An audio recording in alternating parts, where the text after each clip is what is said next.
Nail polish apply ചെയ്യണം കേട്ടോ. Moisturise ചെയ്യാനും ഹെൽപ്പ് ചെയ്യും. നമ്മുടെ നെയിൽസിന് ഡാമേജ് ആക്കാത്തൊരു ഭംഗി ഉണ്ടാകത്തില്ല. നല്ല അടിപൊളി ബ്യൂട്ടിഫുൾ നെയിൽസ് നിങ്ങൾക്ക് കിട്ടും. ഹലോ ഗായ്സ്, എല്ലാവർക്കും പുതിയൊരു വീഡിയോയിലേക്ക് സ്വാഗതം. ഇന്നത്തെ വീഡിയോയിൽ ഞാൻ നിങ്ങളുമായിട്ട് ഷെയർ ചെയ്യാൻ പോകുന്നത് നഖം നീട്ടി വളർത്താനായിട്ട് ആഗ്രഹമുള്ളവർക്കും ഉള്ള നഖം നല്ല രീതിയിൽ സംരക്ഷിക്കണം, നല്ല പിങ്ക് കളറിൽ ഉണ്ടാവണം, നഖം നന്നായിട്ട് വളരാതെ കഷ്ടപ്പെടുന്നവരുണ്ട്, അവർക്ക് എല്ലാവർക്കും വേണ്ടിയിട്ടുള്ള സൊല്യൂഷൻസ് ആണ്. ഈ വീഡിയോ നിങ്ങൾ സ്കിപ്പ് ചെയ്യാതെ ഫുള്ളായിട്ട് കാണുക, എന്നാലായിരിക്കും നിങ്ങൾക്ക് എല്ലാ ഡീറ്റെയിൽസും അറിയാൻ പറ്റുന്നത്. ഈ വീഡിയോ നിങ്ങൾക്ക് ഇഷ്ടപ്പെട്ടിട്ടുണ്ടെങ്കിൽ ലൈക്ക് ചെയ്യുക, ചാനൽ സബ്സ്ക്രൈബ് ചെയ്യുക. ആരെങ്കിലും നമ്മുടെ ചാനൽ ആദ്യമായിട്ടാണ് കാണുന്നതെന്നുണ്ടെങ്കിൽ വെൽക്കം ടു ദ ഫാമിലി. നമുക്ക് വീഡിയോയിലോട്ട് പോവാം. ആദ്യത്തെ ടിപ്പ് എന്താണെന്ന് വെച്ചാൽ, നമ്മൾ നെയിൽ പോളിഷ് അപ്ലൈ ചെയ്യുന്നതിന് തൊട്ട് മുന്നേ ആയിട്ട് ട്രാൻസ്പാരൻറ്റ് നെയിൽ പെയിൻറ്റ് കൂടെ അപ്ലൈ ചെയ്ത് കൊടുക്കുക. അങ്ങനെ ചെയ്യുകയാണെന്നുണ്ടെങ്കിൽ നമുക്കൊരു എക്സ്ട്രാ ലെയർ ഉണ്ടാവും. അത് നമ്മുടെ നെയിൽസ് പൊട്ടിപ്പോകുന്നതെന്ന് പ്രിവെൻറ്റ് ചെയ്യാനായിട്ട് ഹെൽപ്പ് ചെയ്യും. സോ നല്ല രീതിയിലൊരു ട്രാൻസ്പാരൻറ്റ് നെയിൽ കോട്ട് കൊടുത്തിട്ട് നെയിൽ പോളിഷ് അപ്ലൈ ചെയ്യണം കേട്ടോ. വരുന്നത് നമ്മുടെ നെയിൽസ് വളരാതിരിക്കുന്നതാണ് നിങ്ങളുടെ പ്രോബ്ലം എന്നുണ്ടെങ്കിൽ ഒരു സ്പൂൺ എന്തെങ്കിലും യൂസ് ചെയ്തിട്ട് ക്യൂട്ടിക്കിൾസിൻ്റെ അവിടെ ഒന്ന് പുഷ് ചെയ്ത് കൊടുക്കുക. വെച്ചാൽ ഇതാ ഇങ്ങനെ, ഇപ്പം ഞാൻ ഈ ഒരു സ്പൂണാണ് എടുത്തേക്കുന്നത്. നിങ്ങൾക്ക് സ്റ്റീലോ സാധാരണ സ്പൂൺ ഉണ്ടല്ലോ, അതെടുത്താൽ മതി. പതുക്കെ ഈ ഒരു ഭാഗത്തായിട്ട് ഇങ്ങനെ ഒന്ന് പുഷ് ചെയ്ത് കൊടുക്കുക. ഒത്തിരി ചെയ്ത് മുറിക്കാനല്ല പറയണത്, പതുക്കെ ചെയ്ത് കൊടുത്താൽ മതി.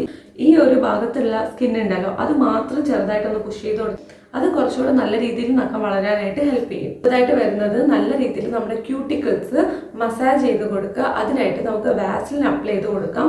അതുപോലെ തന്നെ നിങ്ങളുടെ കയ്യിലുള്ള ഏതെങ്കിലും ലിപ് ബാം ഉണ്ടല്ലോ, അത് നിങ്ങൾക്ക് യൂസ് ചെയ്യാം. അത് നല്ല ജെന്റിലാണ്. അതുപോലെ തന്നെ നല്ല രീതിയിൽ തിക്കായിട്ട് നമ്മുടെ ക്യൂട്ടിക്കിൾസിനെ മോയ്സ്ചറൈസ് ചെയ്യാനും ഹെൽപ്പ് ചെയ്യും. അത് വെച്ച് നല്ലതുപോലെ ഒന്ന് മസാജ് കൊടുക്കുക. അത് നമുക്ക് നാച്ചുറലി നമ്മുടെ ഒരു നെയിൽസിന്റെ ഗ്രോത്ത് കൂട്ടാനായിട്ട് ഹെൽപ്പ് ചെയ്യും. നഖത്തിൽ നന്നായിട്ട് രണ്ട് കയ്യിലും മസാജ് കൊടുക്കുക. ഇത് ഡെയിലി ഒരു തവണ രാത്രി കിടക്കുന്നതിന് മുന്നേ ഇങ്ങനെ ചെയ്തിട്ട് കിടക്കുന്നത് നല്ലതാണ് കേട്ടോ. ഇവിടെയൊക്കെ ഡ്രൈ സ്കിൻ ഉണ്ടെങ്കിലും ഡാർക്ക് സ്കിൻ ഉണ്ടെങ്കിലും അത് മാറാനായിട്ടും ഹെൽപ്പ് ചെയ്യും. ഇനി അടുത്ത ടിപ്പ് എന്താണെന്ന് വെച്ചാൽ, നമ്മൾ റെഗുലറായിട്ട് നെയിൽ പോളിഷ് അപ്ലൈ ചെയ്ത് കൊടുക്കാതിരിക്കുക. നമുക്ക് നമ്മുടെ നെയിൽസിന് സൺലൈറ്റ് അതുപോലെ തന്നെ എയർ ഇതുമായിട്ടൊരു കണക്ഷൻ വേണം. സോ എപ്പോഴും നെയിൽ പെയിൻറ്റ് ഇങ്ങനെ റിപ്പീറ്റ് ഇട്ടുകൊണ്ടിരിക്കാതെ ഇടയ്ക്കൊരു ഗ്യാപ്പൊക്കെ കൊടുക്കുക. എപ്പോഴപ്പായിട്ട് നമുക്ക് നെയിൽ പോളിഷ് അപ്ലൈ ചെയ്യാം, പക്ഷേ ഇടയ്ക്കെങ്കിലും നമ്മൾ ഒരു നെയിൽ പോളിഷ് ഇല്ലാത്ത ഫ്രീ ടൈം നമ്മുടെ നെയിൽസിന് കൊടുക്കണം. എപ്പോഴും നമ്മൾ നെയിൽസിന് നെയിൽ പോളിഷ് ഇട്ട് കവർ ചെയ്ത് വെക്കാനായിട്ട് പാടില്ല. അത് നമ്മുടെ നെയിൽസിന് ഡാമേജ് ആക്കാനും അൺഹെൽത്തി ആക്കാനും ഒക്കെ കാരണമാവും. പിന്നെ നമ്മൾ ഫേക്ക് നെയിൽസ് വെക്കുമല്ലോ, അതായാൽ പോലും നമ്മൾ റെഗുലറായിട്ട് ചെയ്യരുത്. ഇടയ്ക്കിടയ്ക്ക് മാത്രം എന്തെങ്കിലും സ്പെഷ്യൽ ഒക്കേഷൻസ് വരുമ്പോൾ മാത്രം ചെയ്യുക. അപ്പോൾ നിങ്ങൾക്ക് നല്ല രീതിയിൽ നമ്മുടെ നാച്ചുറൽ നെയിൽസ് തന്നെ നല്ല സോഫ്റ്റ് ആയിട്ട് നല്ല പിങ്ക് കളറിൽ നമ്മുടെ നെയിൽസ് ഉണ്ടല്ലോ, അതിൻ്റെ ഹെൽത്തി ആയിട്ട്, അത് ഏറ്റവും ഹെൽത്തി ആയിട്ട് നമുക്ക് കീപ്പ് ചെയ്യാനായിട്ട് പറ്റും. ഇനി അടുത്തതായിട്ട് വരുന്നത് നെയിൽസ് നല്ല രീതിയിൽ മസാജ് കൊടുക്കുക. ഇതിനായിട്ട് നമുക്ക് ഓയിൽ യൂസ് ചെയ്യാവുന്നതാണ്. കോക്കനട്ട് ഓയിൽ, കാസ്റ്റർ ഓയിൽ, അതുപോലെ തന്നെ നമുക്ക് ആൽമണ്ട് ഓയിലൊക്കെ കിട്ടുമല്ലോ, അത് നിങ്ങൾക്ക് യൂസ് ചെയ്യാം. ഒലിവ് ഓയിൽ യൂസ് ചെയ്യാം. ഇത് വെച്ചിട്ട് നല്ല രീതിയിലൊരു മസാജ് റെഗുലറായിട്ട് കൊടുക്കുക. നമ്മൾ ദേഹത്തും തലയിലും ഒക്കെ എണ്ണ തേക്കില്ലേ, ആ സമയത്ത് നമ്മൾ നഖത്തിലും ചെറിയൊരു മസാജ് കൊടുത്ത് നല്ല രീതിയിൽ ക്യൂട്ടിക്കിൾസും കൂടെ കെയർ ചെയ്യണമെന്നുണ്ടെങ്കിൽ ഉറപ്പായിട്ട് നിങ്ങൾക്ക് എത്ര വളരാത്ത നഖമാണെങ്കിലും over a period of time നല്ല രീതിയിൽ വളർത്തിയെടുക്കാനായിട്ട് പറ്റും. അവിടെ നല്ല ഹെൽത്തി ആയിട്ടുണ്ടാവും. അതുപോലെ തന്നെ ഡാമേജ്ഡ് ആയിട്ട് ചാപ്ഡ് ആയിട്ട് അങ്ങനെയൊന്നും ഉണ്ടാവില്ല. പിന്നെ എനിക്ക് നിങ്ങളോട് പറയാനുള്ളത്, നിങ്ങൾ നഖം കടിക്കുന്ന പരിപാടി ഉണ്ടെങ്കിൽ ഉറപ്പായിട്ട് നിങ്ങളത് നിർത്തണം. അങ്ങനെ ഉണ്ടെങ്കിൽ നമുക്ക് ഒരിക്കലും നഖത്തിനൊരു ഭംഗി ഉണ്ടാവത്തില്ല. സോ അങ്ങനത്തെ പരിപാടി ഉണ്ടെങ്കിൽ ഇപ്പം തന്നെ അവസാനിപ്പിച്ചോളൂ. നഖത്തിനും നല്ലതല്ല, അതുപോലെ തന്നെ നഖത്തിൽ പറ്റിയിരിക്കുന്ന അഴുക്ക് നമ്മുടെ വായിലോട്ട് പോകും. ഇനി അടുത്തതായിട്ട് എനിക്ക് പറയാനുള്ളത്, നമ്മൾ നെയിൽ പോളിഷ് റിമൂവേഴ്സ് യൂസ് ചെയ്തിട്ടല്ലേ റിമൂവ് ചെയ്യുന്നത്. ആ സമയത്ത് നമ്മൾ നെയിൽ പോളിഷ് റിമൂവ് ചെയ്ത ഉടനെ തന്നെ സോപ്പും വെള്ളം ഉപയോഗിച്ച് നല്ല രീതിയിൽ കൈ കഴുകണം.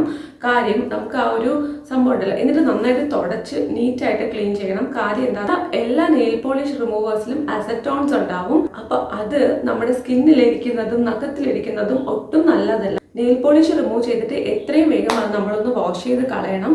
അല്ലാതെ അത് കൂടുതൽ സമയം നമ്മുടെ നെയിൽസിലോ സ്കിന്നിലോ പറ്റിയിരിക്കാനായിട്ട് വിടരുത്. നല്ല രീതിയിൽ വാഷ് ചെയ്തിട്ട് ഒരു ടവലിൽ നന്നായിട്ട് തുടച്ച് ഡ്രൈ ആയിട്ട് നമ്മുടെ നെയിൽസ് കൈയൊക്കെ സൂക്ഷിക്കുക. ഈ ടിപ്സ് നിങ്ങൾ ഫോളോ ചെയ്യുകയാണെന്നുണ്ടെങ്കിൽ ഉറപ്പായിട്ട് നിങ്ങൾക്ക് നല്ല രീതിയിൽ ഹെൽത്തി ആയിട്ട് നല്ല അടിപൊളി ബ്യൂട്ടിഫുൾ നെയിൽസ് നിങ്ങൾക്ക് കിട്ടും.